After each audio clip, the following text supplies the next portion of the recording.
지금으로부터 2년 전 아내가 청년희망 적금에 가입을 했습니다. 그리고 3월 1일 드디어 만기가 돌아오는데요. 문득 여기서 하나 궁금한 게 생겼습니다. 만약 내가 그때 주식에 투자를 했더라면 어땠을까 하는 생각이 머릿속을 스쳐갔는데요. 그래서 S&P 500과 나스닥 100, SCHD에 똑같이 매월 1일 50만원을 투자했을 때 수익률을 한번 계산해 보았습니다. 과연 적금과 주식 어떤 상품이 수익률이 더 높게 나왔을까요? 안녕하세요. 짠테크도 우아하게 현명한 소비로 부자 마인드를 길러주는 우아한 짠테크입니다. 오늘의 영상이 여러분들에게 조금이라도 도움이 되셨다면 좋아요와 구독, 그리고 따뜻한 응원의 댓글 부탁드리겠습니다. 적금과 주식, 주식과 적금 항상 숙명의 라이벌처럼 어떤 상품에 투자를 하는 게 좋을지 늘 고민되시죠? 그래서 오늘은 실전 사례 분석을 통해서 두 상품 중에 어떤 상품이 조금 더 매력적일지 한번 분석하는 시간을 가져보려고 합니다.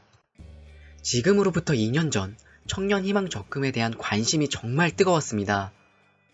닷새 만에 무려 50만 명이 몰렸어요. 이때 청년희망 적금에 가입하신 분들이 정말 많으실 건데요.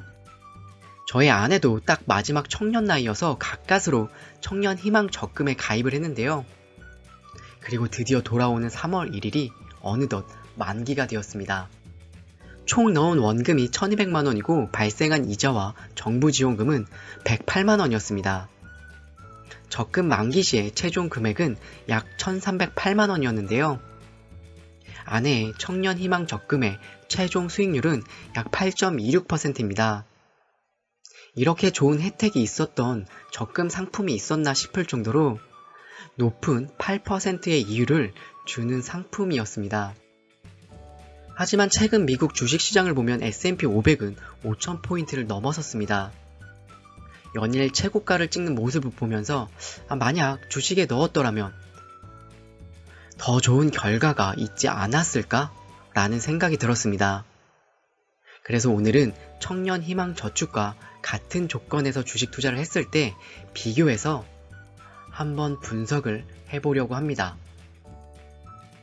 주식의 대표 선수는 S&P 500과 나스닥 100, 그리고 최근에 가장 많이 투자를 하고 있는 SCHD입니다.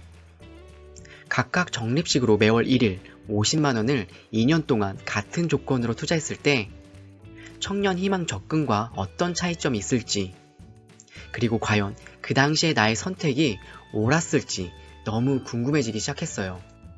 간단하게 계산하면 각 ETF의 22년도와 23년도, 24년도의 연도별 수익률을 확인을 해서 계산하는 방법이 있는데요.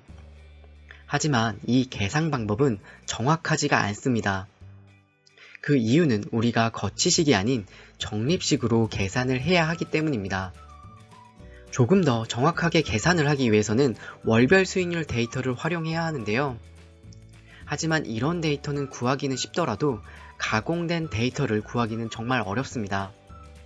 그래서 2년치의 각 ETF 원본의 일별 데이터를 활용해서 월별 데이터 수익률을 각각 산출해 보았습니다.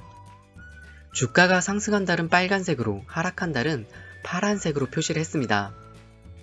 2월이 아직 끝나지 않았기 때문에 2월 16일 기준으로 계산을 했습니다. S&P 500은 24개월 중 상승한 달이 14번이, 하락한 달은 10번이 있었습니다. 22년도는 약 마이너스 6.35%가 하락을 했고 23년은 무려 28.4%가 수직 상승을 했습니다. 전체적으로 이 기간에만 플러스 19.85%가 S&P는 상승을 했네요. 나스닥 100도 S&P 500과 같이 24개월 중에 14번의 상승을 그리고 10번의 하락을 했는데요. 23년도에만 무려 48%라는 어마어마한 성장을 했습니다. 하지만 22년도에는 마이너스 13.41%가 하락을 했는데요. 2년 동안 전체적인 수익률을 보면 플러스 27.89%라는 폭풍 성장을 했습니다. 당연히 이 수치만 놓고 보면 무조건 주식의 승리라고 보실 수는 있지만 꼭 그렇지만은 않습니다.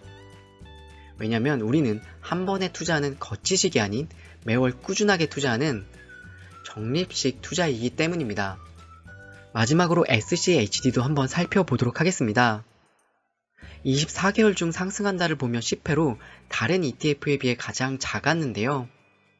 하지만 22년도 모두 하락한 다른 ETF와 다르게 22년도에 플러스 1.91%의 성장을 나타냈습니다. 하지만 23년도에는 대세 상승장에서 고작 7.16%의 성장으로 많은 아쉬움을 남겼는데요. 전체적으로 보면 9.16%의 수익을 기록을 했습니다. 매월 1일 50만원씩 적립식으로 24개월간 투자를 했을 때 3가지 ETF의 성과를 비교해 보겠습니다. 가장 높은 수익률 방식은 당연히 거치식으로 한 번에 했을 때가 가장 좋은 수익률을 기록했을 거예요. 하지만 적립식의 장점은 하락장일 때 진짜 힘을 발휘하는데요. 다행히도 22년도는 하락을 했고 23년은 대상승을 한 시기였어요. 최종 수익을 보면 청년 희망저축은 50만원씩 24개월간 적금에 가입했을 때 1308만원이었습니다. S&P 500은 1394만원, 나스닥 100은 1538만원, SCHD는 1233만원이 되었습니다. 하지만 나스닥 100은 250만원 공제금액보다 약 88만원이 더 이득이 났기 때문에 양도세 22%까지 제외를 해줘야 합니다. 세금을 제외하고 나면 나스닥 100은 1517만원이 되었습니다. 그리고 한 가지 더 확인해줘야 될 것이 있습니다. 바로 배당금인데요. S&P 500, 나스닥 100, 그리고 SCHD 모두 분기 배당을 하고 있어요. 적립식인 만큼 분기별로 따로따로 계산을 해줘야 되는데요. 그래야 보다 정확한 최종 금액을 산출할 수 있게 됩니다. 개인적으로 배당률이 높은 SCHD가 배당금까지 더하면 과연 적금을 역전할 수 있을지 너무나 궁금했는데요. S&P 500의 총 배당금은 15만원이, 나스닥 100은 7.8만원, 마지막으로 배당률이 가장 높았던 SCHD는 36만원의 배당금을 기록했습니다. 그리고 받은 배당금은 모두 다시 재투자하는 방식으로 계산을 했습니다. 양도세와 배당세를 제외한 최종 금액을 확인해보면 S&P 500은 1409만원을, 나스닥 100은 1524만원, SCHD는 1269만원을 기록했습니다.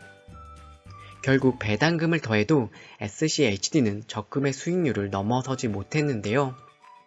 S&P 500은 청년희망 적금보다 약 101만원이 높은 수익금을 기록을 했습니다. 나스닥 100의 경우 청년희망 적금보다 약 216만원이 높은 수익금을 기록을 했는데요. 결과론적으로 보면 적금에 투자하는 것보다 S&P 500이나 나스닥 100에 투자하는 것이 훨씬 더 유리했습니다. 그럼 다시 2년 전으로 돌아간다면 수익금이 최대 216만원이나 낮은 청년희망 적금을 아내에게 다시 권유를 했을까요? 저의 선택은 수익금은 비록 낮더라도 저는 적금을 그대로 선택할 것 같습니다. 그 이유는 바로 적금은 일정 부분 강제성이 있고 주식은 자율성이 있다고 생각하기 때문인데요. 저는 주식의 자율성을 단점으로 보고 있는데요. 주식은 내가 그달에 돈이 없으면 하지 않아도 되고 하고 싶지 않아도 하지 않으면 됩니다. 현금화가 정말 간편하다는 이야기인데요. 저는 100% 적금과 다르게 주식에서는 끝까지 완주하지 못했을 것 같습니다. 이제 청년희망 적금이 끝나고 버전2인 청년도약 계좌가 출시되었는데요. 월 70만원씩 5년 가입했을 때 원금은 4,200만원이, 만기 시에 돌려받은 금액은 약 5천만원이 됩니다. 최종 수익률을 보면 약 19% 정도인데요. 저와 저의 아내는 이제 나이 조건이 되지 않아서 신청할 수가 없습니다. 하지만 가입이 가능한 분이라면 저는 아주 살짝 추천드립니다. 다음번 영상에서는 청년 도약 계좌를 한번 자세히 다뤄보도록 하겠습니다. 오늘은 투자에 끝나지 않는 문제, 적금과 주식 투자에 대해서 한번 이야기를 나눠봤는데요. 오늘의 이야기가 여러분들에게 조금이라도 도움이 되셨다면 좋아요와 구독 그리고 따뜻한 응원의 댓글 부탁드리겠습니다. 오늘도 시청해주셔서 정말 감사합니다.